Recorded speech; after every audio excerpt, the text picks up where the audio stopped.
Et salut à tous, j'espère que vous allez bien. Dans cette vidéo, on va parler de la composition probable que le PSG devrait aligner face à Angers ce mercredi. Mais avant ça, je vous invite à liker et à vous abonner. Et maintenant que c'est fait, on va pouvoir débuter.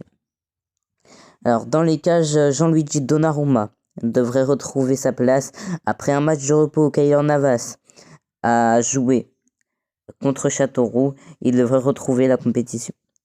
Ensuite, en défenseur gauche, en l'absence de Nuno Mendes, il y aura bien Joan Bernat qui a d'ailleurs marqué un but face à Châteauroux, donc qui devrait être en confiance lors de ce match face à Angers, qui pour rappel sont dans les derniers du championnat.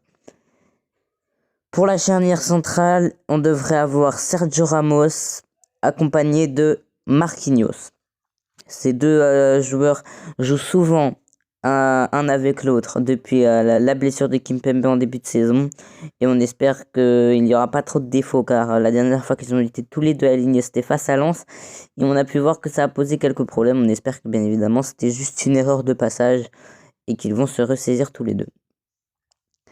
Ensuite on a Mukiele qui devrait être aligné. Ce joueur est un joueur qui est en train de monter en puissance et qui match après match montre qu'il a les qualités pour jouer au Paris Saint-Germain, et il fait des matchs références qui pourraient lui servir si un jour il passe un moment difficile avec le PSG, mais on espère que cette période sera dans longtemps, voire qu'elle n'existera pas.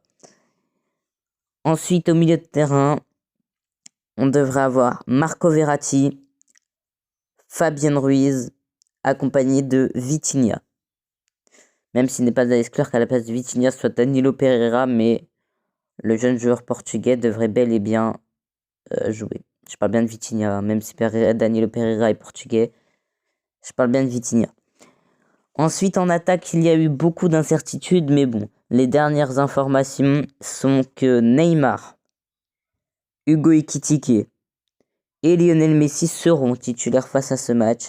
Voilà, bon, certaines rumeurs disent que Kylian Mbappé devrait être de retour pour ce match, mais c'est finalement un peu tôt et il devrait seulement revenir face à Rennes. Donc face à Angers, ce sera Hugo Ekitike pour le remplacer. On espère qu'il continuera dans sa continuité des performances qu'il a fait dernièrement et qu'il continuera à performer comme il l'a fait lors de ses 2 derniers matchs. Donc voilà, c'est la fin de cette vidéo. Maintenant que vous connaissez la composition probable face à Angers, n'hésitez pas à liker et à vous abonner si ce n'est toujours pas fait. Et sur ce, à la prochaine.